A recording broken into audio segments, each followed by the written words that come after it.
face of abundance, it's like you have to come to this source not with what is missing, because it doesn't know. There's nothing missing.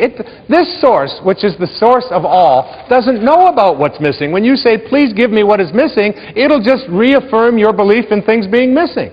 You have to come to this source by being abundant, by being in a state of gratitude, by being thankful for all that you are and seeing yourself as attracting more and more of that and being willing to give it away. The final face of these phases, the seventh face of intention, is what I call the face of receptivity. It is my intention to attract ideal people and ideal relationships into my life. This universal source is what I call an equal opportunity provider. It knows nothing. It knows nothing about not being receptive. It doesn't show up in you and not in you. It isn't anything that would judge one as better than the other. Are you receptive? Are you receptive to everyone? And you know, this works so well. My secretary and I, Maya, who's sitting up here in the box, who's been with me for 25 years. I can't shake her. As much magic as I try, she just keeps showing up. I couldn't do it without her. And we were leaving for a talk in Chicago, I believe it was, from Florida. And we had 7 boxes of books to take with us on the plane. This was in the days when you could take what you wanted on a plane. And we were scheduled out on one airline that I was a platinum something or other on, and we found out that the flight was canceled. And they had already checked the boxes in, and then well, they sent us to another airline at the other end of the terminal. So we wheel up there, we go up there with the 7 boxes, and she's up there, and this woman's got a scowl on her face at this new airline. And almost as if she was saying, you won't be getting these boxes on this plane. And she was determined that that was not receptive to this idea whatsoever. Now, my way I handle these kinds of things in my life is by every time, if I meet a surly waitress or a surly waiter, or if I meet someone who, when I'm checking into a hotel, is giving me a hard time, to me this is just a wonderful opportunity to practice the power of intention. Can I be receptive to this person and have them eating out of my hand in no time at all? And it isn't by being phony or artificial. It's by trusting that if I'm receptive to this person, if I'm sending love to this person, if I'm sending kindness, if I am being what my source is, if I am in harmony, in rapport with source energy, then I can create an ally. So my secretary was about to, and I just said, Maya, don't say a word.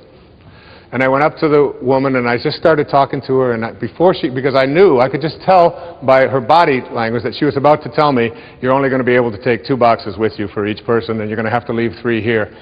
But that just wasn't on my agenda whatsoever. And I reached into my briefcase and I took out a book and I signed it. I said, I'd really like you to have this. I appreciate you putting us on your flight. And I started talking to her in this really kind of way, and I said, it's just, we just missed this other flight. I've got to give a talk up here in Chicago. And I extended as much kindness as I possibly could. I was totally receptive and open to her. And by the time this encounter ended, she was asking, don't you have any more boxes? Isn't there something else that you'd like to ship? Do you want to ship one of your kids? We can...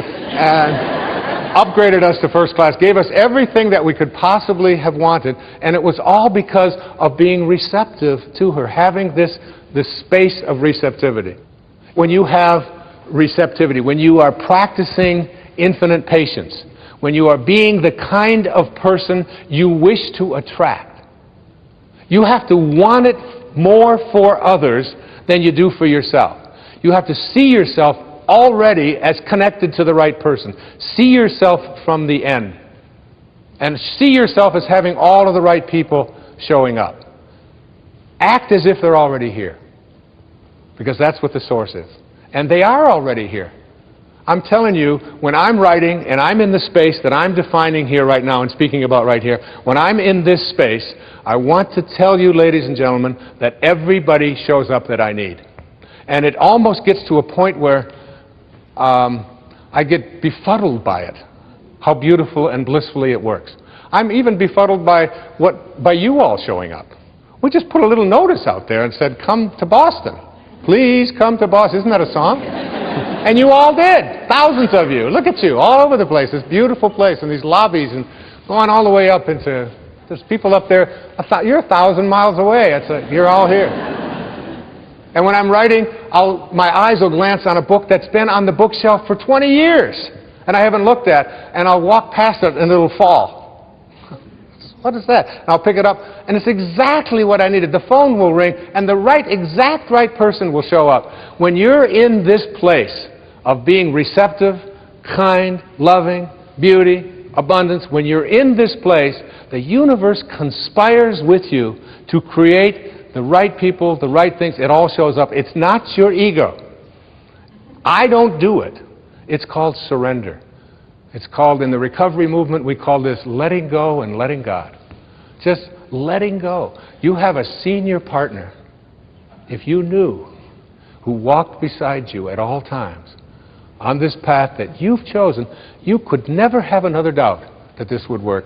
And I'm telling you, you tuned in today on this PBS show to listen to somebody who has believed. Not only do I believe in this and write about it, speak about it, I live it every day of my life. It always works. When I sat down to write this book, The Power of Intention, I had no idea what Chapter 2 was going to be when I wrote Chapter 1. I only had the quotes that I gave at the beginning of the show from Max Planck and Carlos Castaneda. That's all I had. Chapter 2 unfolded Chapter 3, and then one day, the exact second half of the entire book, all of these intentions, it all just flowed, as did this show. It all works in perfect harmony. Back in the 13th century, there was a man who, his name was Francesco, and we named the city of San Francisco for this little monk. He gave up all of his worldly possessions, and he provided us with a message. Remember earlier I said Einstein's observation that all of us, everybody else is concerned with details. All I want to do is learn to think like God. Do you see what he meant now? Can you see that? He wants to think and sound and feel like his source. Well, Francesco, who later became known as St. Francis of Assisi, a place where I've visited many times and feel a very deep and powerful connection. In fact, there was a powerful statue of Francesco next to me during the entire writing of The Power of Intention, and it was carved for me by the ancestors who lived in Assisi right there for me. One day I watched them do the carving for me and feel his presence. I'm telling you, I feel him right now, right here on this stage. And I asked Skyzy, who I talked to you about earlier, if she would just come out, and what she is going to sing to you a cappella is the words of this little man who are, as you listen to the words, I'd like you to remember, it is your way of connecting to intention. You can connect with these messages. My beautiful daughter, who I'm honored to have here on the stage with me, come out here, sweetheart. Her name is Sky Dyer. Look at this.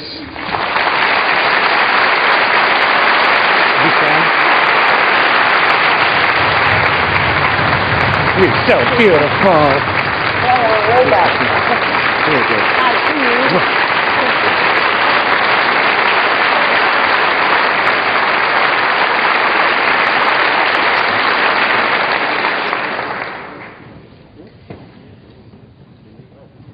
Make me a channel of your peace. Where there is hatred, let me bring your love.